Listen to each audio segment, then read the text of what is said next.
Well, right here in America's election headquarters, we get now to the race for the White House. And President Obama and Governor Romney, as you can imagine, are prepping for their second presidential debate this Tuesday.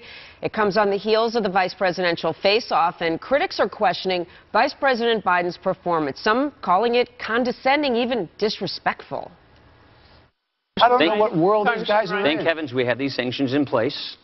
It's in spite of their opposition. Oh, God. They've given 20 waivers to this sanction. And all I have to point to are the results. On two occasions, we advocated for constituents who are applying for grants. That's what we do. We do that for all constituents who are applying. I love that. I love that. Look, this is a plan. By the way, that $6,400 number, it was misleading then. It's totally inaccurate now. This is a plan that's bipartisan. He'll keep saying this $5 trillion plan, I suppose.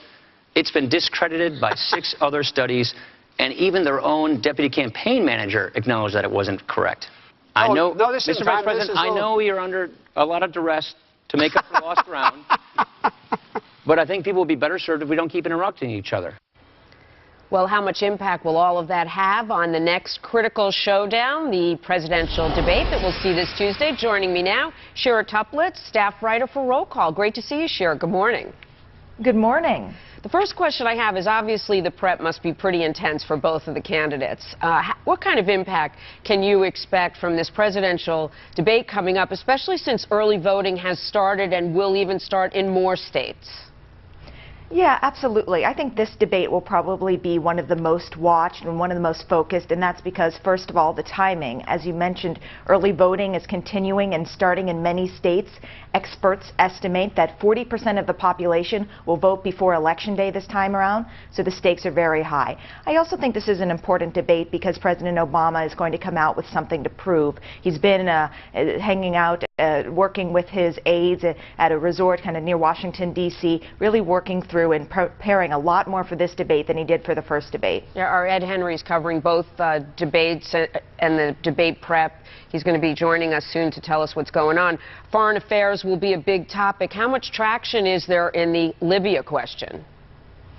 You'll definitely see some talk about the Libya. I'd be very surprised if it didn't come up at all. But again, this is the town hall format, so different people are going to ask different questions, and it's going to be much more of a conversation. Whereas these first two debates have been rather contentious, especially the vice presidential debate. You saw the candidates interrupt each other a lot, especially when it came to matters of foreign affairs. I think this one will be a lot more about the candidates interacting with the audience instead of each other.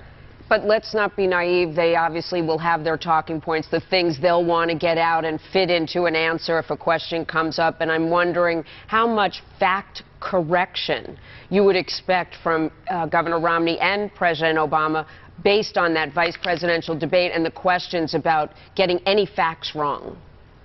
Absolutely.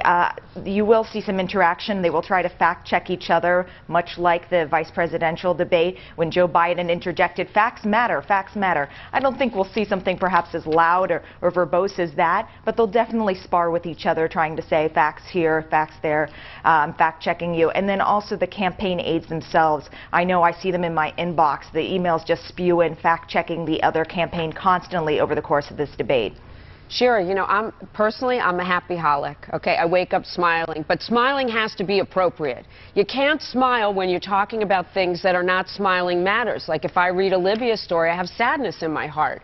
Was Vice President Biden's smiling, snickering, and snide remarks appropriate and effective in making points? Do you expect that President Obama will come out with a big grin? I don't think President Obama will come out like a big grin. Joe Biden was Joe Biden in a lot of ways in that debate. He was very aggressive. You mentioned the smiling and the laughing. I think the base really liked that. Obviously, independents did not like that. Why did they like it? I've heard it fired up the Democratic base. Why? Because they thought the party, particularly Joe Biden, was really standing up for himself. I know a lot of independents thought it was disrespectful, and they have a point too, but the base really liked to see someone fight back, especially after the president the week prior did not look like he was fighting for it at all. What about women? Did women like it? Women generally get put off by that kind of performance. They don't like negative campaigns. They have a lower tolerance for them compared to men. That's just what the polling bears out. So no, they didn't like it as much, but we're talking about a pretty small pool generally of undecided and independent voters left out there. So let's just talk about young voters, and then before I let you go, because they made a big difference in the Obama campaign 4 years ago, and social media is even more widespread than it was then. The buzz on social media is about the smiling and snickering. Could that be what the Obama campaign wanted, and does it draw in young voters? Yeah, I think it's a way that young voters get engaged in the political process. I don't think the Obama campaign wanted, 25 different expressions of Joe Biden on BuzzFeed the next morning. That was probably not their goal. But it does get young voters involved. Whether or not they liked it, I think that's a different story. All right, well, we're talking about it, so obviously it's still out there.